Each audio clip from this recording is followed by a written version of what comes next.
これから始まる大レースひしめき合っていななくは天下のサラブレッド4歳馬今日はダービーめでたいなそれが走れ走れ牧場を本命穴馬かき分けて走れ走れ牧場を追いつけ追い越せ引っこ抜けスタートダッシュで手遅れるどこまで行っても離されるここでお前が負けたならおいらの生活ままならぬ走れ走れ走れ牧場を本命穴馬かき分けて走れ走れ走れ牧場を追いつけ追い越せ引っこ抜け走れ走れ走れ走れ走れ牧場を本命穴馬かき分けて走れ走れ走れ走れ走れ牧場を追いつけ追い越せ引っこ抜け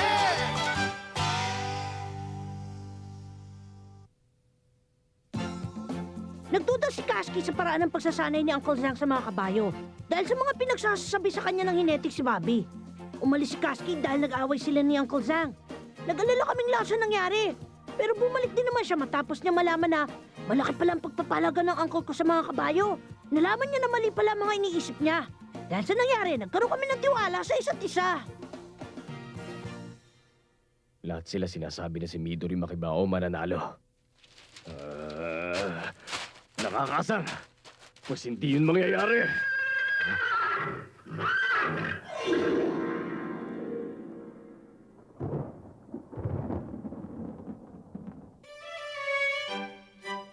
Nahulog ako sa patibong!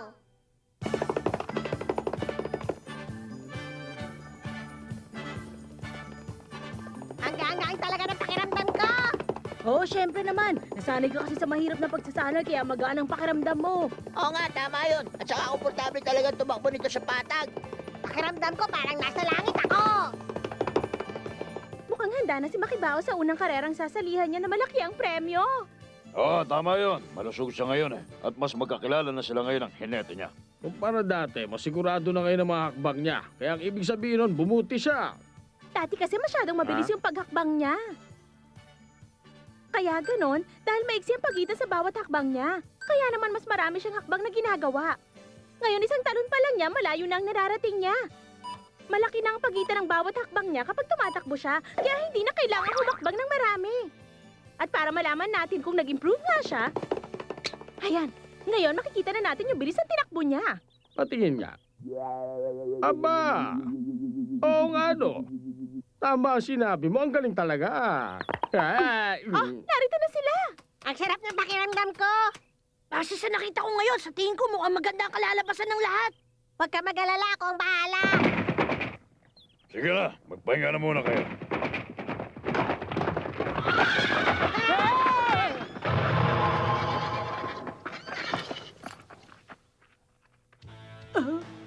Bobby, Nabalitaan ko maayos daw ang kondisyon ni Midori Makibao. Aba, kung ganun totoo pala ang chismis.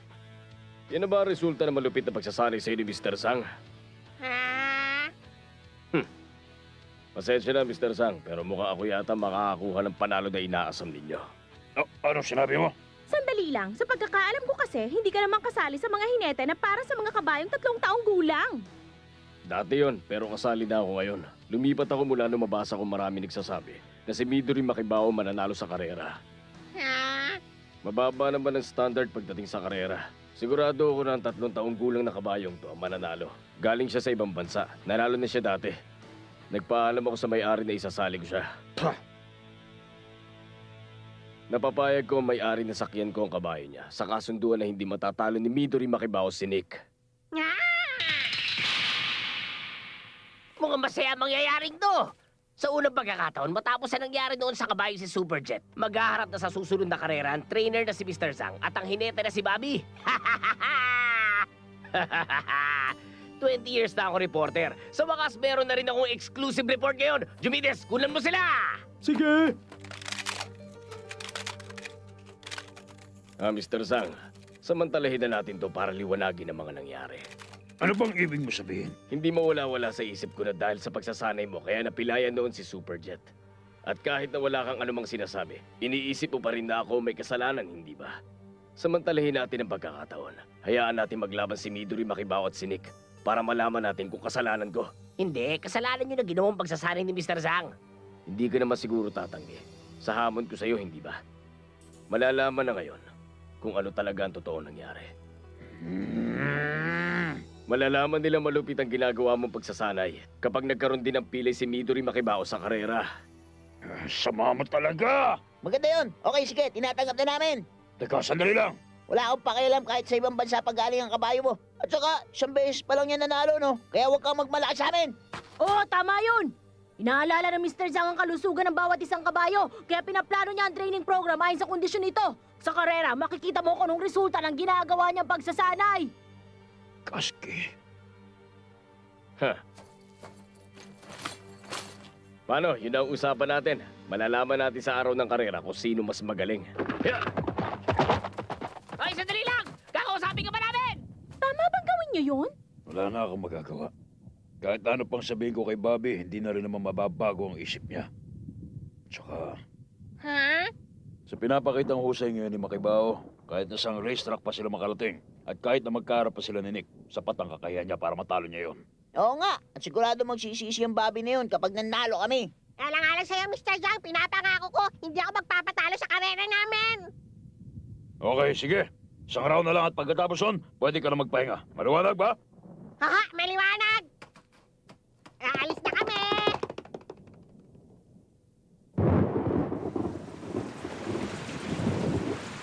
Naku po, bakit bigla namang umulan?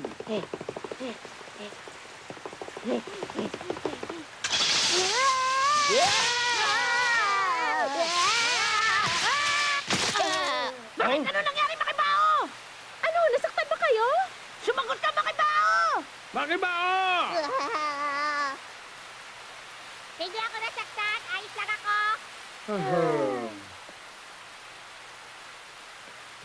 Bakit Makibao? Ano ba nangyari sa'yo? Pasensya na, huwag kayo mag-alala. Nadulas lang ako kanina, wala namang nangyari sa akin. Mambira, tinakot mo kami ah. Hindi bale, ayusin ko na ngayon ang pagtakbo ko. Oh, heto na!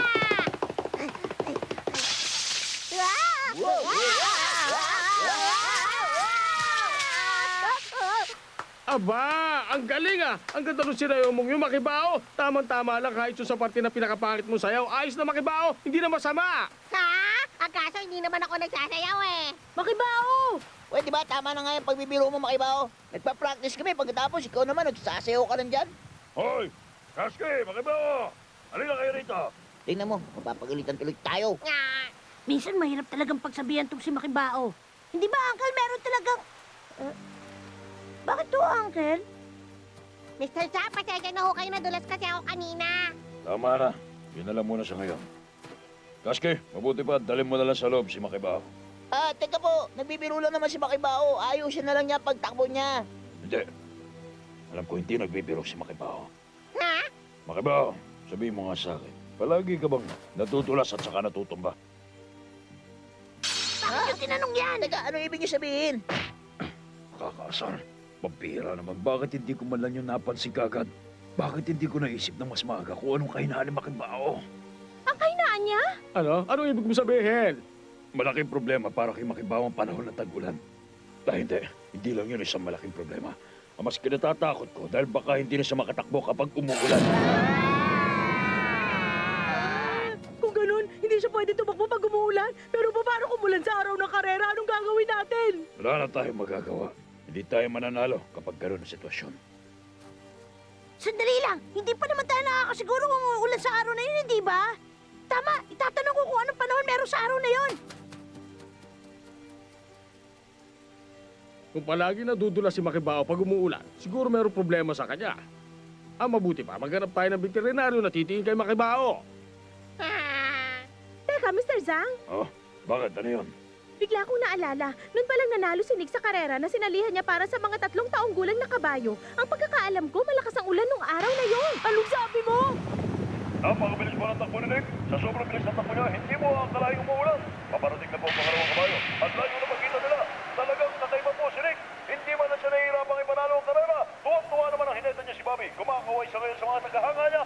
Masasabing maganda ang naging team up ng hineting si Bobby at ng kabayo niyang si Nick. Pero may nagawa silang record na mas mabilis ng 0.1 second at sila pa rin ang nanalo. Hindi natin masabi kung resulta yun ng maulan na panahon. Kaya pag umulan sa araw ng karera, siguradong makakalamang na agad si Nick. Ang sabi nila uulan daw! Uulan daw sa araw na yon! Ang sabi nila sigurado raw na maulan ang panahon dito! 1 linggo magmula ngayon! Paano yan? At saka meron pa pala! Alam daw ni Mr. Styro at ni Mang Bobby na uulan daw sa araw ng karera. Kaya nagdesisyon sila kaagad na isali si Nick sa karera dahil alam nila magiging panahon. Tapos na tayo ngayon. Kaya pala pinuntahan tayo ni Bobby, tinamo na lumaban sa kanila sa karera. Ibig sabihin, niloko niya ako.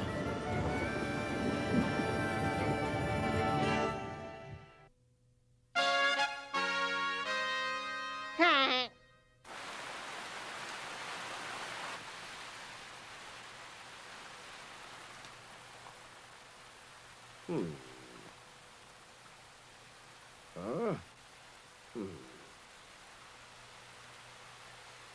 Naiinip na ako ha. Doktor, kumusta na ba siya? Wala naman ako nakikita problema sa kanya. Pero doktor, bakit ang daling madulas ni Makibao? Sa palagay ko, dahil sa masyado malaki yon. Ay, sabi ko na nga ba eh. Ha? Marami rin na nagsabi sa akin na masyado malaking parte na yan. Tingnan nyo, kayang-kayang ipasok ang kamao ko rito. Ngayon lang ako nakakita ng ganitong butas ng ilong. Hindi ako nakahinga ron na. Nakakapagtaka. Wala namang koneksyon na malaking butas ang ilong sa madaling madulas, ha? Wag mo akong pahiran! Sino ba may sabi sa'yo na yung ilong niya tinutukoy ko? Hindi naman yun ang ibig ko sabihin. Hindi ilong niya sinasabi ko, kundi yung paa niya. Ha? Paa niya? Alam nyo kasi, ang ganong klaseng paa na katulad ng kay Makibao, madali talaga madulas sa sandali makatuntong sa basanda mo. At kumpara sa ibang kabayo, mapapansin na may kalakihan ang mga paa niya. Ang ibig sabihin nun, para na rin siyang isang kabayo na nakasakay sa sled at tumatakbo sa madulas na snow. Pero doktor, ang ibig niyo bang sabihin, dadali na ni Makibao kahinaan niyang yun habang nabubuhay siya? Wala na ba siya magagawa kapag umuulan? Oh, wala na nga siya magagawa. At hindi lang yon, imposible rin na makatakbo si Makibao kapag umuulan. Ang masasabi ko lang, para na rin sa ikabubuti mo, huwag mo na uling pilitin pang tumakbo para hindi ka na masaktan. At dahil dyan, ibig sabihin kailangan na nating umatras sa karera. Sandali, Mr. Zhang. Kung ganun, sinasabi mo bang hindi na rin makakasali si Makibao sa pinapangarap niyang karera dahil pumapatak yun sa New Moon, ganun ba? Saka ko na lang yung pag-iisipan pag malapit na. Ang kaso, kapag napilayan ngayon si Makibao, hindi na tayo magkakaroon ng panahong isipin yon. Habang buhay na niyang dadalhin ng trahedya. Huwag kang pabigla-bigla ng desisyon. Sa pagkakataon to, si Bobby ang lumalapit at tinamo ka. Kaya hindi ka pwedeng umayaw dahil sigurado pagtatawanan ka niya. Ayos lang sa akin. Tumawa siya hanggang gusto niyang tumawa. Meron ba magagawa ang pride kapag nadulas si Makibao sa pagtakbo niya? Sino ba manadagot pag nasaktan siya? Mr. Zang, At saka kahit na konting pasanga lang sa tatakbo ni Makibao, malaking problema na yon para sa kanya. pero kayo lang naman ang nagpapalala sa sitwasyon. Baka pwede pang maayos ang pagtakbo ko kung masasanay ako tumakbo kapag umuulan. Sige, susubukan ko! Huwag Makibao! Alam ko makakatakbo ako ngayon. O kaya, ayos naman ang pagtakbo ko ah. Kaya kong tumakbo ng mabilis kagaya nito kahit na umuulan. Bakit ganon? Hindi pwede!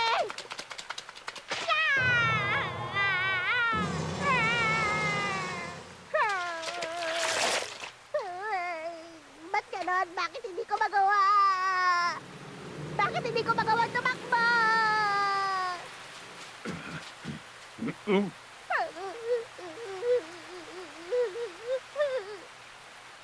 Makibao, tama na. Tumigil ka na. Tama na yan.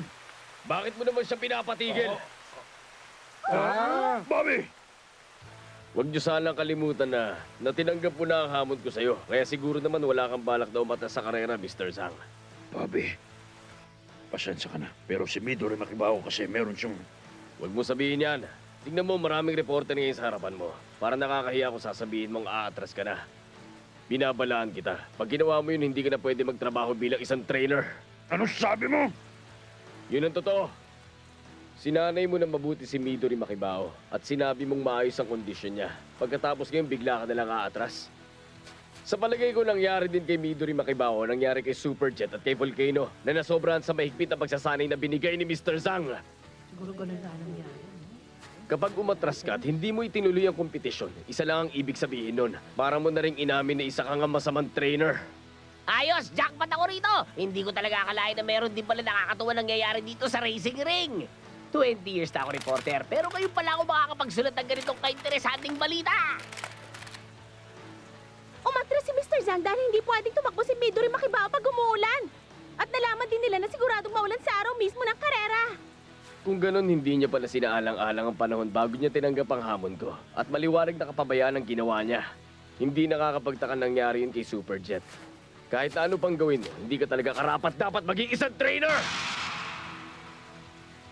Isa pa pala, kung itutuloy mo ang gagawin mong pagkatras, ibig sabihin, hindi ka na mananalo. Hindi pa nagsisimula ang karera, talo ka na kaagad. Hindi ko hahayaan tumakbo si Midori Makibaho kapag umuulan. Kaya kung ang pag-atras ko sa kompetisyon na magiging katapusan ng karir ko bilang isang trainer, wala na akong magagawa. Tandaan niyo yan. Humihingi ako ng paumanhin sa bumubuo ng Han Quan Race. Kailangan ko manalo! Huh? Hindi ako takot sa ulan o kahit galing sa ibang bansa ang makakalaban ko. Wala akong pakialam sa kahit ano. Kahit na anong mangyari, sasali ako. At ipapanalo ko ang karerang yun alang-alang kay Mr. Yang. Teka, Makibaho! Ang ganda nung sinabi mo, Makibaho. Hintayin niyo ang araw na yun. Magsisisi ang mga gusto lumaban kay Midori Makibaho. Kung gano'n tinatanggap na ng grupo ni Midori Makibaho ang hamon. Talaga bang ayos lang na tinanggap niyo yung hamon? Ibig sabihin, pumapayag na kayo sa gustong mangyari ng babing yon? Baka mapigilan mo pa si Makibaho, Kasky. Hindi ko siya pipigilan. Itutuloy namin to. Sasali at mananalo kami sa karera. Sa mga reporter na narito, ayos lang na isulat at ilabas niyo to sa dyaryo. Hoy, Kasky! Pati ba naman ikaw? Ayos ah. Ngayon ko lang nalaman na malakas din pala ang loob mo, Kasky. Sandali, ano namang klase pagsasanay ang binabalak niyong gawin? Sa palagay niyo ba mananalo kayo kung magsasanay kayo ng madalian? Hindi na mahalaga kung anong resulta ng karera. Hindi ka gusto namin kalaban. Sa simula pa lang, si Cascade na ang gusto namin makaharap. Hindi na namin pahihirapan ang mga sarili namin. Kapag tumigil ang ulan, kami ang mananalo. Hindi ba, Mr. Zhang? Hindi na pahihirapan ang sarili. Mukhang maganda yata pakinggan yung sinabi mo, ah. Kaya, Bobby! Total, nakapangako na ako sa'yo, hindi ba? Hintayin mo na lang at panoorin kung ano mangyayari. Talaga, ganun ba? Kung ayaw mong mapahiya, samantalahin mo na natitirang panahon para sanayin na mabuti si Midori Makibaho. Mr. Zhang, akala ko ba matras na kayo? Sa tingin niyo ayos lang na ituloy yon? Mabuti pa, huwag na kayo makipagsapalaran. Mukhang nakatakda na talaga kayo para matalo. Tama siya. Alam nyo kasi, bukod sa kabayong sinig, kasali rin sa karera number 1 at saka number 2 na nanalo sa Clover Race noong nakaraang buwan. Si Goddess of Typhoon, si Enkalusha. Sila yung mga nangunguna mga kabayan na 3 taong gulang. 20 years na ako reporter. At sa tingin ko, sinuwerte lang talaga nangyaring pagkapanalo ni Midori Makibaho sa una niyang karera. Pero sa pagkakataon na to, kahit na anong gawin niya, kahit na mahulog pa ang kalangitan dito sa lupa, sinisiguro ko sa inyo na matatalo siya. Ako naman, naniniwala ako sa inula ni Mr. Cyro. Sa tingin ko, totoo mga sinasabi niya.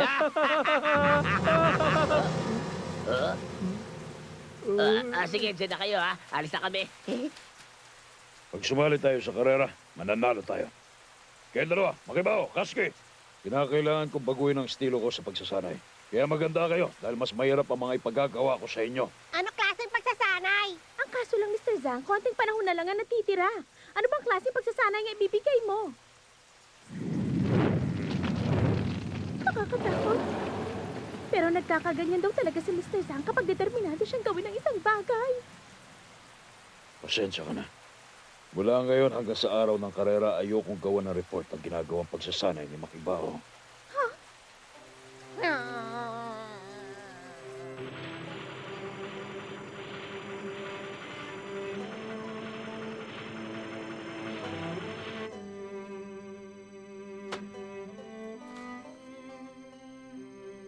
Superjet. Ako ang tama, hindi ba Superjet? Ako ang siya nagsasabi ng totoo.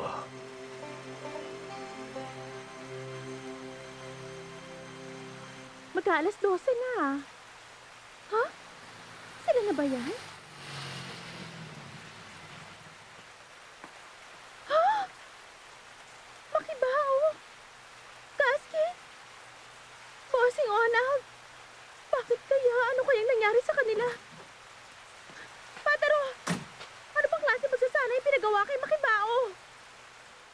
nyo na itanong sa akin. Dahil wala rin akong alam. Pero Mataro,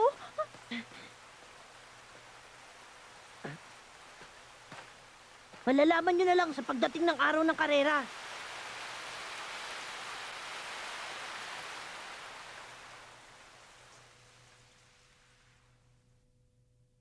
馬並みなのねあなたとっても馬並みなのね私は鳥太いというのなら見せてやろうか肝っ玉硬い硬い